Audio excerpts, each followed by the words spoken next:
syempre yung kay Gene Hackman tsaka asawa niya, celebrated case, no? Pero alam po natin sa Japan, yan po ay isa sa mga dahilan, no? Aging population, maraming matatanda.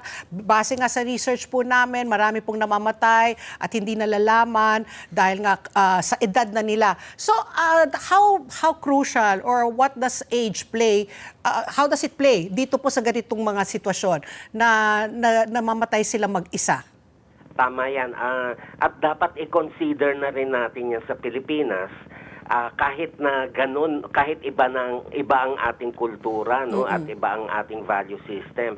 Kasi dumarami na rin ang mga senior sa ating bansa at nagbabago na rin ang ating mga pamilya. Hindi tulad dati na merong housewife lang o may bahay, tapos mga anak na andyan lang sa bahay. Pero marami sa mga pamilya natin ngayon, mga nagtatrabaho at nangingibang bansa pa. No? So marami na ring mga matatanda na naiiwan sa kanilang mga bahay. At ayaw naman ng mga Pilipino na ilagay ang mga matatanda sa mga home for the aged.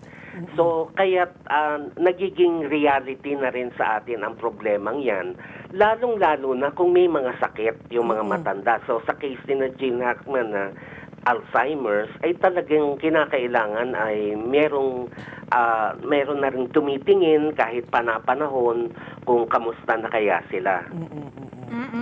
So, yung kamukha nun, si Gene kasi may advanced state na no, ng Alzheimer's niya. Pero sabi nga gano'n, yung mga anak daw, kumpiyansa naman kay Betsy.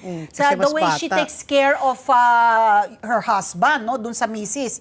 Pero hindi, not knowing na nagkasakit din si Betsy. Mabanggit ko lang dito sa atin, syempre kung meron na tayong mga elderly, no, na meron ng may dementia na, meron ng Alzheimer's, ulyanin na, tapos yung nababanggit mo na double income yung family, perehong nagtatrabaho yung mag-asawa, tapos yung mga bata, nag-aaral. Sa atin, yung hindi kamukha ng konsepto sa kanila na merong mga assisted living facilities, di ba? Na doon, ang mahal ng mga ganun, Pati, di ba? Ang mahal sa Estados Unidos na ilalagay mo sa isang facility yung magulang mo at magbabayad ka ng malaki for this institution to take care of them, yung assisted living na yan. Sa atin, yung mga home for the aged na binabanggit mo, Professor, yung konsepto nun kasi they prioritize yung mga abandonado. And more or less, madalas po yan indigent kasi mga napasyalan ko na po yan eh. So very limited yung choices mo na gano'n na hindi pa rin tanggap sa kultura natin. Am I correct?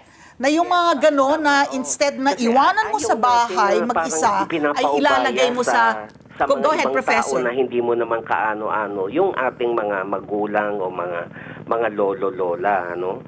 At may paniniwala pa tayo, minsan ano rin ito, may positive, may negative din ito. May paniniwala tayo na anak, pagtanda ko ikaw naman mag-aalaga sa akin. Parang gano'n tinatanaw na utang na loob.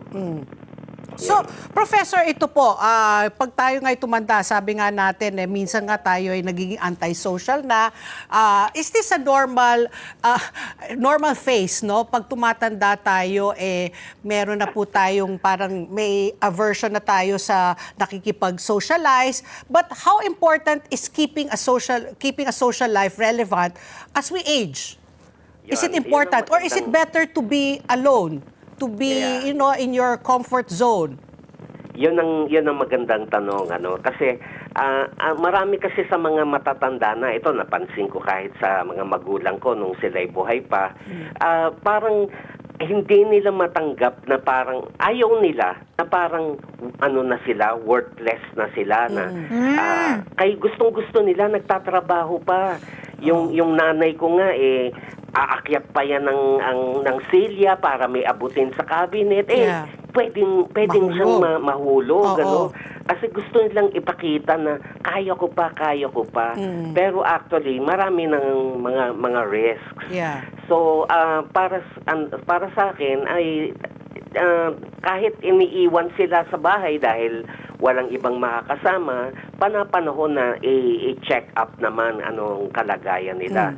Para naman sa mga matatanda ay kinakailangan pa rin ang merong social life labas sa kanilang mag-asawa. Marami namang mga maaring mga libangan tulad ng maaring religious club na magkakasama sila o kaya art club Yeah. na meron pa ring interaction sa ibang tao. Let's get together. Sunday 25. Sunday 25.